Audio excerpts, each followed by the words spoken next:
What's going on, everybody? It's your boy Tyvis Powell with the main man D Fox, who is live in good weather right now. I am Yes, so sir. jealous of you because it is a blizzard outside here in Ohio, but here you are on the beach sucking up all the sun. Must be nice. Just hanging out down here in paradise, enjoying the lovely weather of the islands and the Bahamas. How One did you more like? day.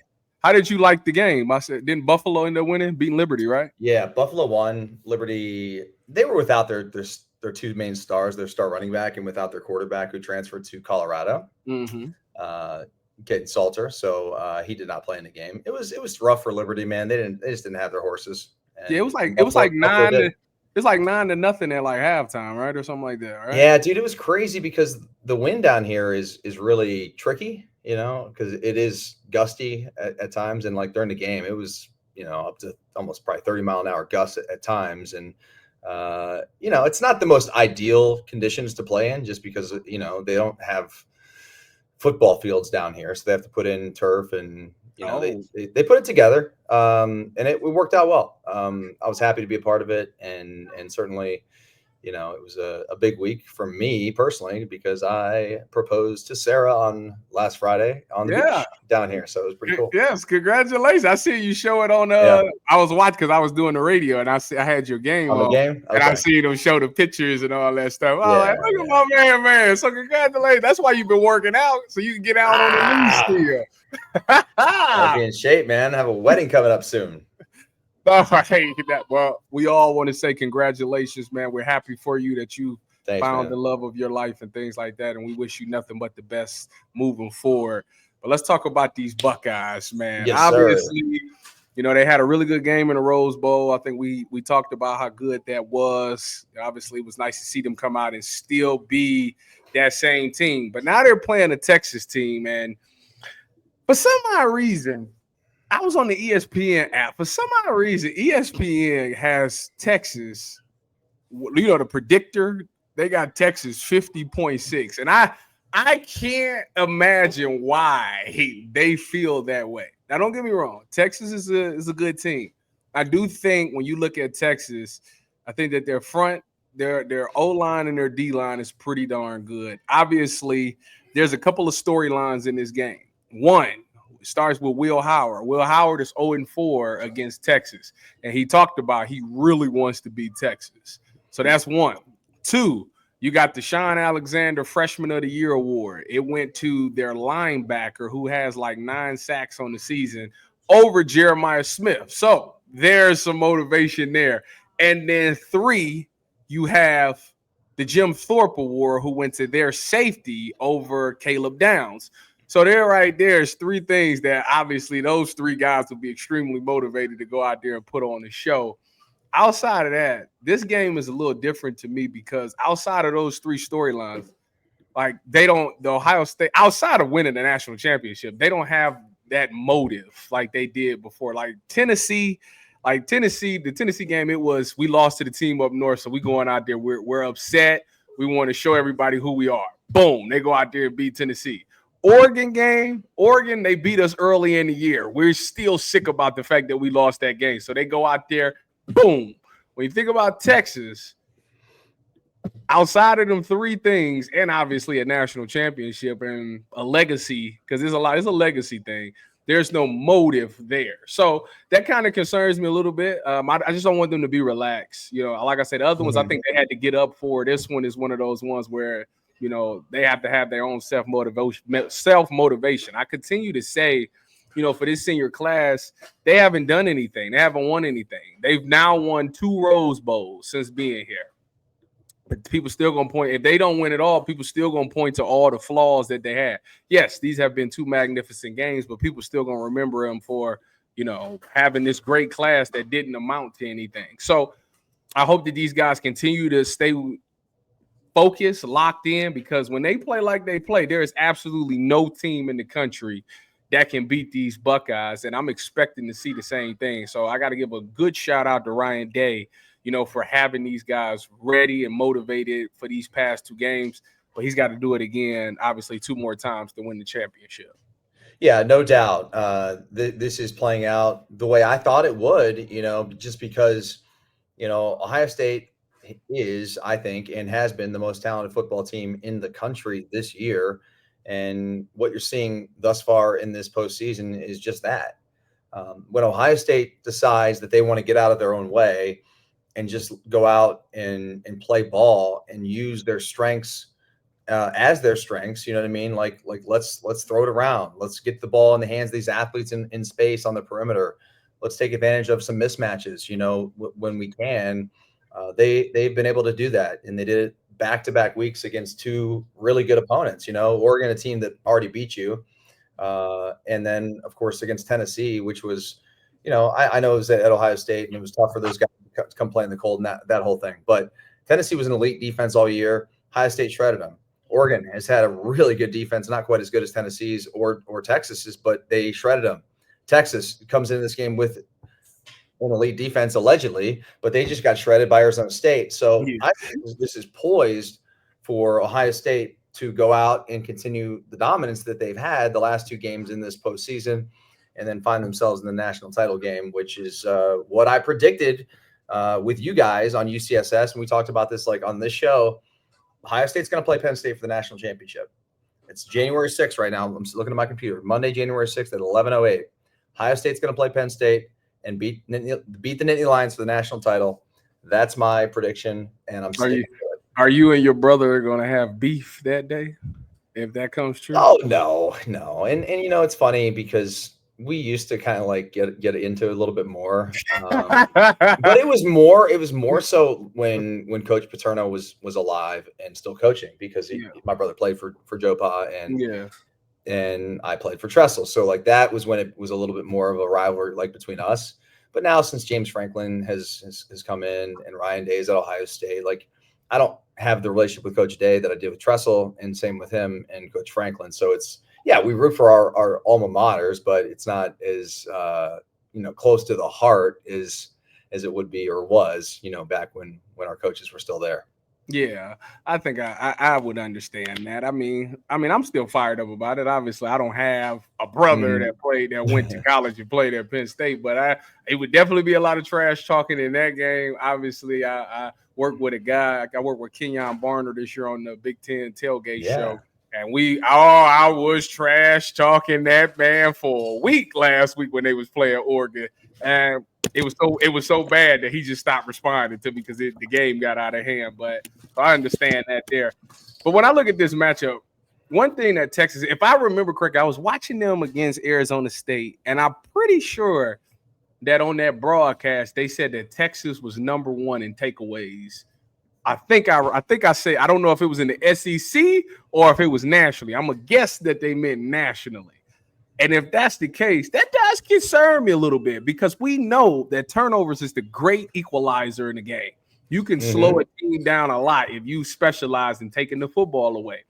And I started thinking about Will Howard. Will Howard, since he's been in the playoffs, he has been money. He's been the best thing I've seen in a long time.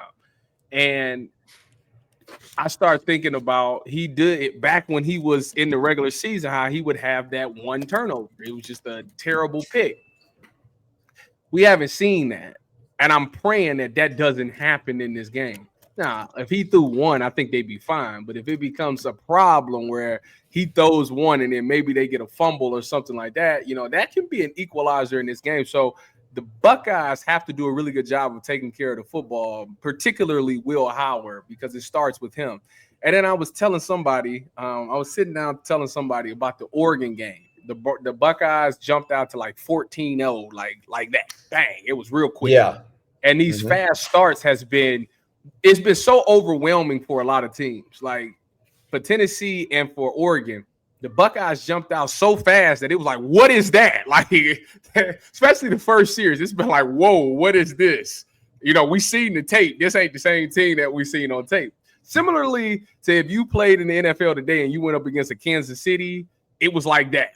When I played against Kansas City in 2018, I was like, whoa, what is this? It was so crazy that I was like, oh my goodness. This is when they had Tyreek and all. I'm like, whoa, the fastest thing I've ever seen. That's kind of how the Buckeyes is. It's a shock in their first drive. The reason I bring this up is because after the Buckeyes went 14-0 on Oregon, Oregon had a chance to make that game 14-7. If you remember in that game, they threw a fade to Tez Johnson. Tez Johnson had IGB beat on the fade.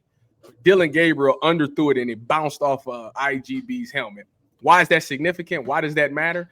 Because that's a momentum thing. If they would have scored on that play, it could have changed a little bit of the outcome of that game. Not saying that the Buckeyes would have lost the game at all. I don't think that would have been the case, but I think that they would have had some momentum and they would have been more motivated, because if you go up 14-7 is a heck of a lot better than 21-0. Like it's just demoralizing. Reason I bring it up is because go ahead, sorry. Texas is going to have an opportunity. I think Texas is going to draw. Steve Sarkisian is a good play caller. He's going to draw something up that Quinn Ewers is going to have to hit that play.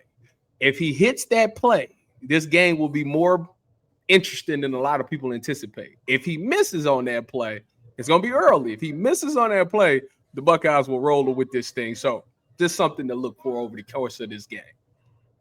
Yeah, that is a good point. Let me ask you a question. Do you think that, like, going into this game against Texas, do you fear Quinn Ewers more or less than you did Dylan Gabriel?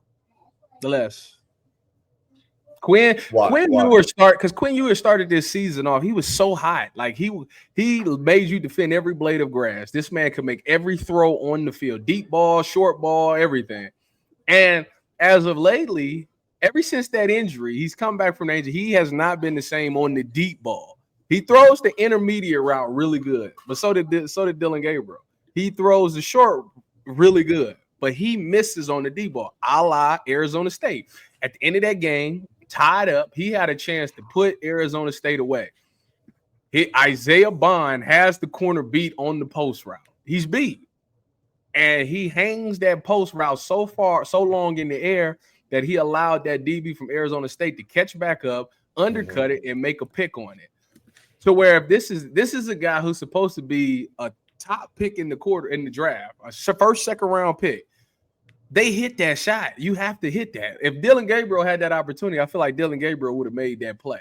So that's, to me, the reason that I'm more scared of Dylan Gabriel than I am of Quinn Ewers at this point, is because Dylan Gabriel was one of the most accurate quarterbacks in college football, whether it was short, deep, intermediate, no matter what. Yep. To where Quinn Ewers has lost that deep ball for whatever reason. I don't know what it is, but he doesn't scare me anymore in the deep ball. And when you think about Ohio State's secondary, the one thing that scared you the most was the deep ball, them getting beat deep.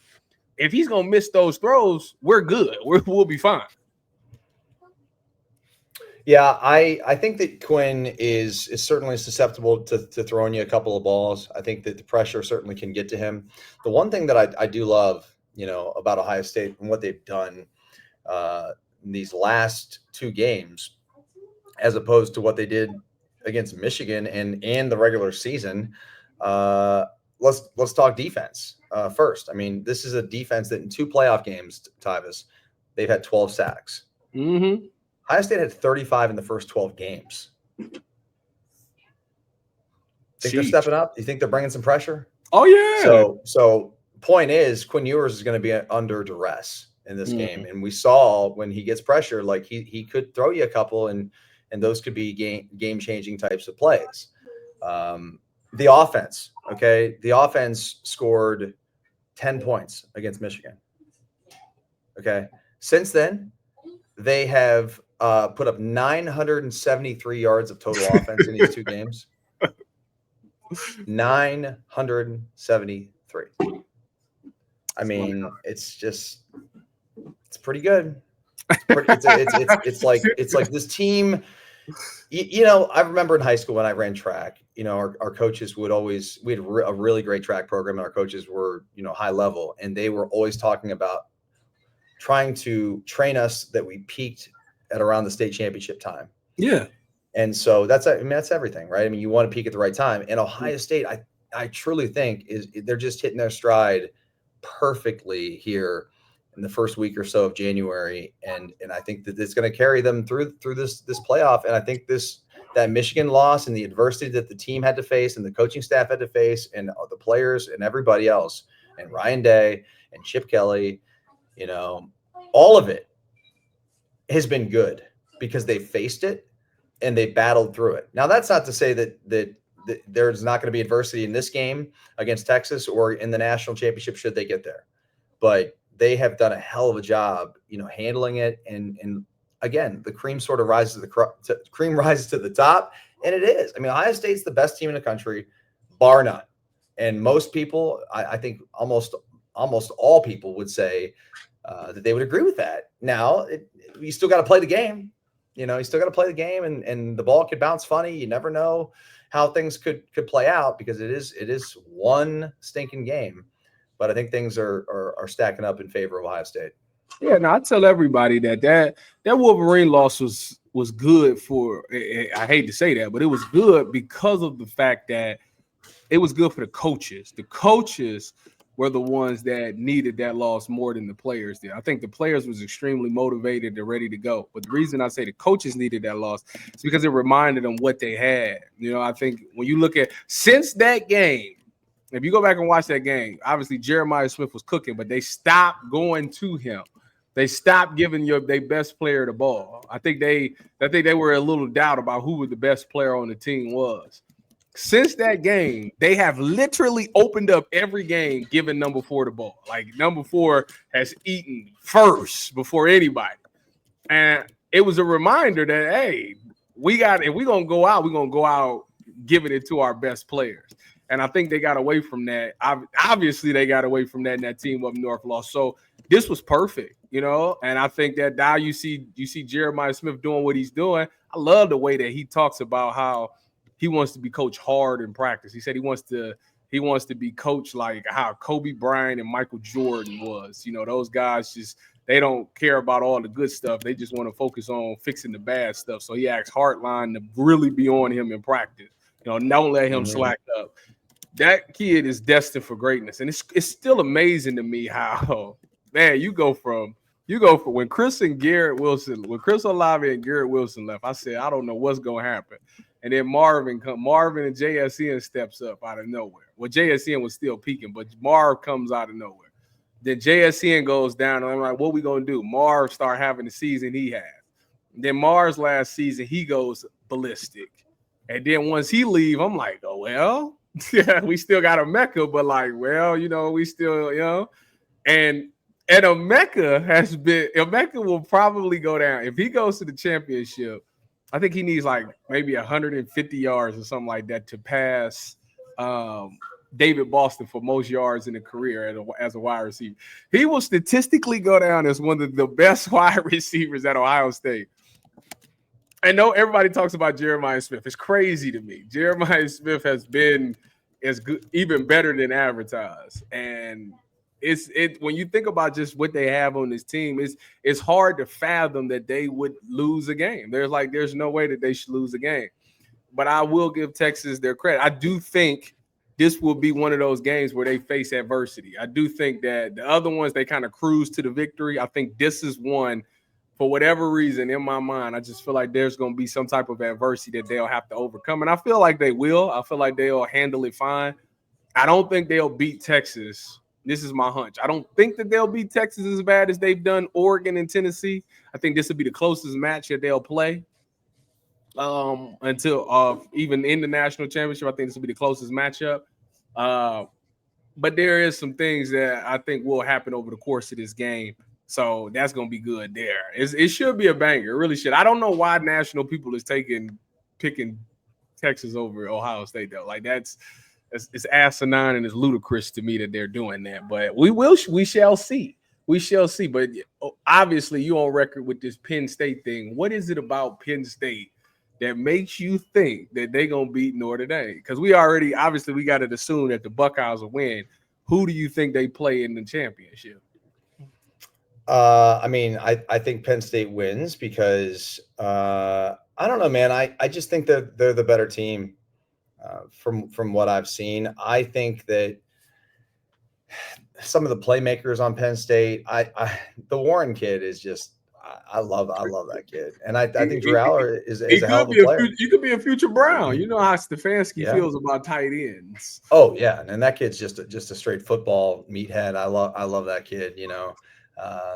I mean, Drew Aller's a heck of a player. I think that he's certainly raw and can have some time to develop. But should he play well in these semis, and if they get to the Natty and he continues to perform, it'll be interesting to see the conversation surrounding him and what he decides to do. I know he said he's going to go back to Penn State, but there could be an opportunity here. It seems like Shedeur Sanders is losing a lot of momentum here. Well, Notre Dame has, if I remember correctly, I think Notre Dame is the number 2 defense in the country. I think Ohio State's number 1. If that's the case, if he goes out there and shreds Notre Dame's defense, right, that's like, to me, that's as good as C.J. Stroud versus Georgia when he did what he did to Georgia. Like, how would you not say that this guy is not one of the best quarterbacks in this draft? So I think that I'm with you. I think if he wins this game and then goes to the Natty and plays Ohio State and plays it pretty close and have some good yards and good numbers, I don't understand how you could not say this guy is not a top prospect in this draft. Yeah, no, I totally agree. A local kid from Medina, and that would be wild. I saw some Instagram stuff going around of viral stuff of him as a kid, in the Browns gear and all that. Kind of like how you see Kelsey and his brothers in the Browns gear. It's one of those deals that our fans in Cleveland, man, they eat that stuff up. Yeah, I mean, I think the fans could get behind that. I don't know if at number 2 would they eat that up. I think that the Browns have to trade back or something like that, acquire some or pick another player and then trade back up to get him or something like that, which they absolutely have the power to do that. But yeah, I don't know. I tell you what, I was thinking about a matchup. You talked about Tyler Warren. It made me think about a matchup in this game. That Gunnar Helm, that tight end for Texas. I want to see Caleb Downs all over him, because when they played Penn State, Caleb Downs asked for that assignment on Tyler Warren. Now, don't get me wrong, Gunnar Helm is not Tyler Warren, but Quinn Ewers like getting him the ball. I think he scored in every game in the playoffs as well. So he's definitely a top target. I think that they'll have to come up with something for Isaiah Bond. Maybe leave Lathan in the post, and if he tries to run a deep route, let Lathan be sideline to sideline on that. But they absolutely got to have a plan for this Gunnar Helm kid, which Caleb Downs can easily go one-on-one with him and take him out of the game. So that's one. Those are just 2 matchups. Isaiah Bond and Gunnar Helm is the 2 guys on offense that if I'm Ohio State, that I have to figure out how I'm going to stop them or slow them down. Let me ask you something else too. Quinn Ewers being a guy that spent a year with Ohio State, does that factor in anything here in terms of making this a more interesting matchup?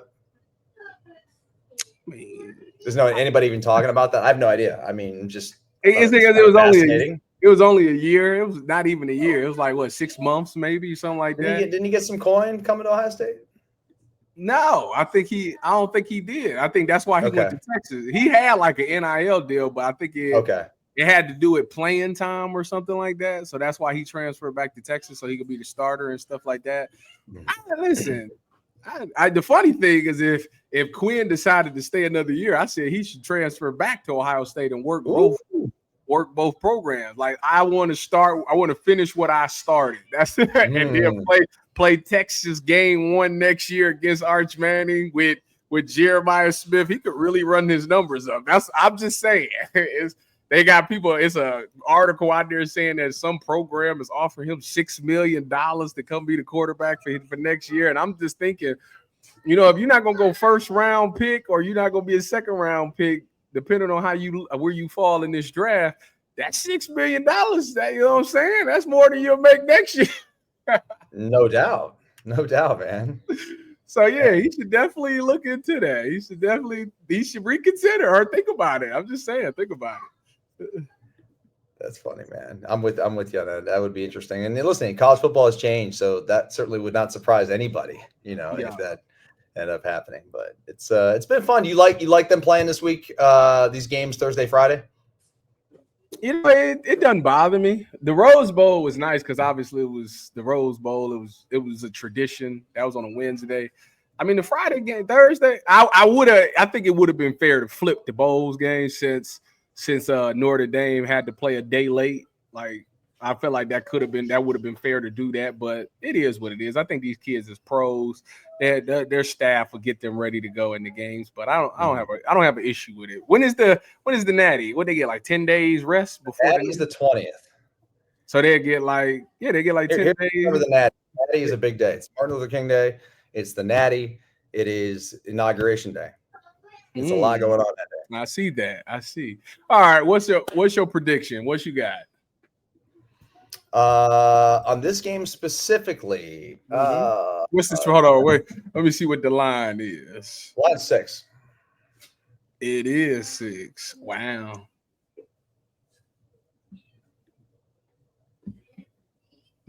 I would say Ohio State wins this game 31-24.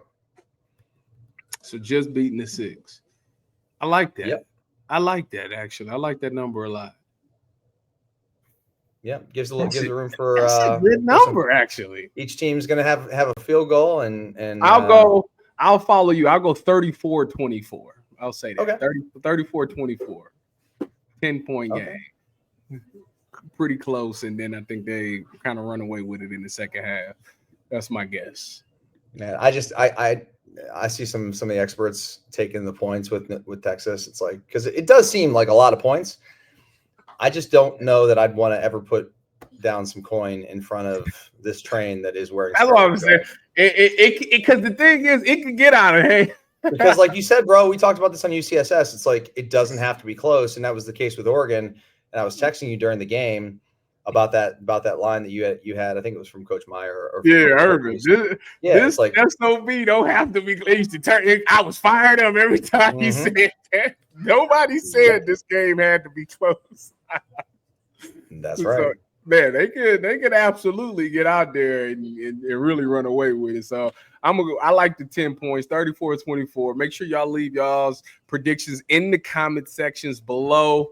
We'll see y'all after we are in the national championship. It's on, Dustin. Make sure you enjoy the rest of your Bahama week. We'll see y'all on the UCSS here soon. Always, if ever, go Bucks. Go Bucks.